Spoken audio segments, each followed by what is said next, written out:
বিসমিল্লাহির রহমানির রহিম। প্রিয় ভাই ও বোনেরা, আসসালামু আলাইকুম ওয়া রাহমাতুল্লাহি ওয়া বারাকাতুহু।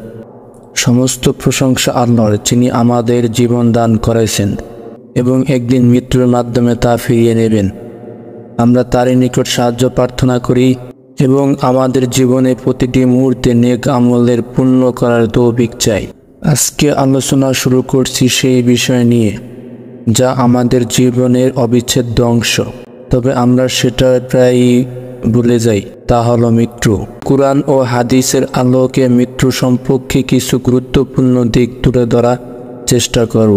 মৃত্যু এমন একটি বিষয় যা পৃথিবীর সকল প্রাণীর জন্য অবধারিত। কুরআন ও হাদিসে বারবার মৃত্যুর কথা উল্লেখ করা হয়েছে এবং এর তাৎপর্য ও শিক্ষা নিয়ে আলোচনা করা হয়েছে। চলুন শুরু করা যাক রহস্যময় জগতের আজকের এই পর্ব থেকে মৃত্যু সম্পর্কে।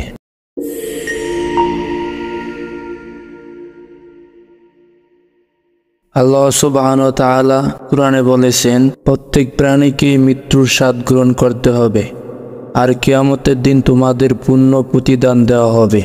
তখন যাকে জাহান্নাম থেকে দূরে রাখা হবে এবং জান্নাতে প্রবেশ করানো হবে, নিশ্চয়ই সে সফল কাম হবে। আর পার্থিব জীবনে ধোঁকা ছাড়া আর কিছুই নয়। সূরা আল ইমরান। এই আয়াতটি আমাদের স্মরণ করিয়ে দেয় যে মৃত্যু অবশ্যই আছে।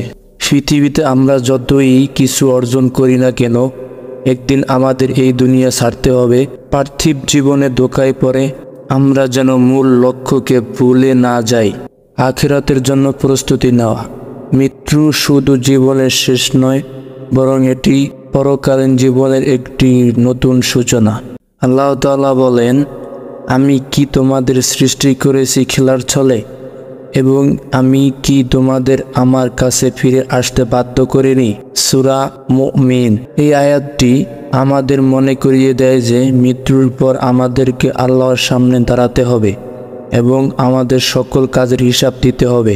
রাসূল সাল্লাল্লাহু আলাইহি ওয়াসাল্লাম বলেছেন, তোমাদের মধ্যে এমন কোনো ব্যক্তি নেই যার মৃত্যু নির্ধারিত হয়নি এবং যার জীবনের শেষ মুহূর্তটি আল্লাহর কাছে পূর্ব নির্ধারিত নেই।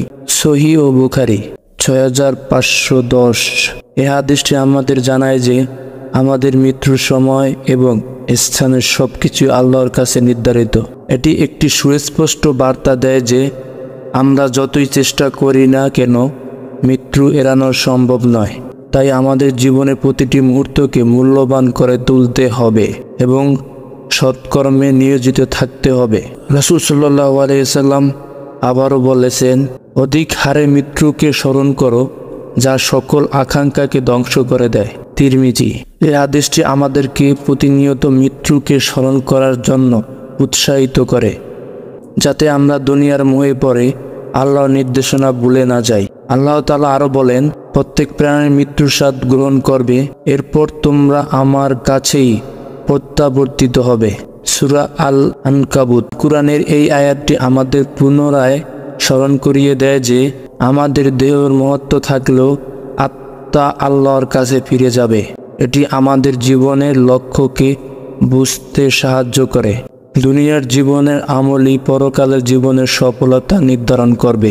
কুরআন ও হাদিস আমাদের মৃত্যুর জন্য প্রস্তুতি গ্রহণের জন্য অনুপ্রাণিত করে। আল্লাহ তাআলা আরো বলেন, হে মুমিনগণ, আল্লাহকে ভয় করো এবং প্রত্যেকেই লক্ষ্য রাখুক যে আগামী দিনের জন্য সে কি কাজ পাঠিয়েছে। সূরা হাশর। এই আয়াতটি আমাদের প্রতিনিয়ত আত্মা সমীক্ষার জন্য উৎসাহিত করে, যাতে আমরা আল্লাহর নিকট গ্রহণযোগ্য আমল করতে পারি। রাসূল আকরাম সাল্লাল্লাহু আলাইহি ওয়াসাল্লাম আরো বলেছেন, বুদ্ধিমান সে ব্যক্তি যে নিজেকে নিয়ন্ত্রণ করে এবং মৃত্যুর পরের জীবনের জন্য প্রস্তুতি নেয়। সহিহ মুসলিম। হাদিস নং ৭৪০৪। মৃত্যুর পরবর্তী জীবনের জন্য প্রস্তুতি নেওয়া গুরুত্ব রাসূল সাল্লাল্লাহু আলাইহি ওয়াসাল্লাম এর এই হাদিসের মাধ্যমে স্পষ্ট হয়। আমাদের দায়িত্ব হলো পৃথিবীর জীবনকে আখিরাতের প্রস্তুতির ক্ষেত্র হিসাবে ব্যবহার করা। মৃত্যু একটি অনিবার্য সত্য। কুরআন ও হাদিস আমাদেরকে এই বিষয়ে সচেতন করিয়ে দিয়েছে। আমাদের উচিত পৃথিবীর জীবনকে আখিরাতের জীবনের জন্য প্রস্তুতি হিসাবে ব্যবহার করা। প্রতিদিন নিজেকে প্রশ্ন করা উচিত, আমি কি প্রস্তুত সেই দিনের জন্য যখন আমাকে আল্লাহর সামনে দাঁড়াতে হবে? আল্লাহ আমাদের সবাইকে মৃত্যুর পূর্বে যথাযথ প্রস্তুতি নেওয়ার তৌফিক দান করুক, আমিন। এই ছিল আজকের আলোচনা। আসুন আমরা সবাই মৃত্যুকে স্মরণ করি, জীবনের প্রতিটি মুহূর্তকে আল্লাহর সন্তুষ্টির পথে ব্যয় করি।